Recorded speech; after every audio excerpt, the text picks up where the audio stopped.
السلام علیکم، بول نیوز کے ساتھ میں ہوں افشین قریشی۔ ہیڈ لائنز آپ نے جانی، اس وقت آپ کو ہم خبر دے رہے ہیں لاڑکانہ سے، جہاں ذخیرہ اندوز مافیات کے خلاف کارروائی کا فیصلہ کیا گیا۔ حساس اداروں اور ضلع انتظامیہ کے نوڈیروں میں کارروائیاں، ذخیرہ کی گئی 10,000 بوریاں برآمد۔ ضلع انتظامیہ کے مطابق ایک اور گودام سے خراب گندم کی 350 بوریاں برآمد کر لی گئی ہیں۔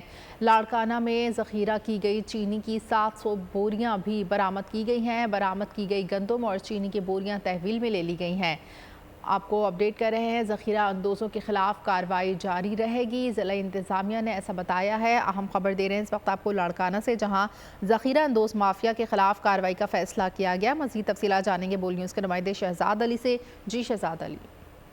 جی، حساس اداروں کی جانب سے ضلع انتظامیہ کے ساتھ مل کر نودیرے شہر کے مختلف مقامات پر ذخیرہ اندوزوں کے خلاف کارروائیاں کرتے ہوئے پیپلز پارٹی کے رہنما نودیرو ٹاؤن کمیٹی کے چیئرمین عبد الخالق بھٹو کی مراد رائس مل سے جو ہے وہ ذخیرہ کی گئی تقریباً جو ہے وہ 10,000 بوریاں جو ہے وہ گندم کی برآمد کی گئی ہیں، جبکہ دو الگ کارروائیوں میں ایک نجی گودام سے خراب گندم کی 350 بوریاں اور دوسرے گودام سے چینی کی 700 بوریاں جو ہیں وہ برآمد کی گئی ہیں۔ انتظامیہ کا کہنا ہے کہ خراب گندم کو بھی جو ہے وہ صاف گندم میں ملا کر استعمال کیا جا رہا تھا۔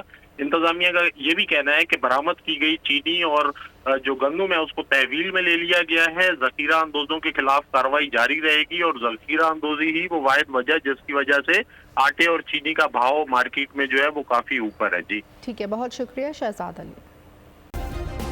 سبسکرائب کریں اور بیل دبائیں تاکہ کوئی خبر رہ نہ جائے۔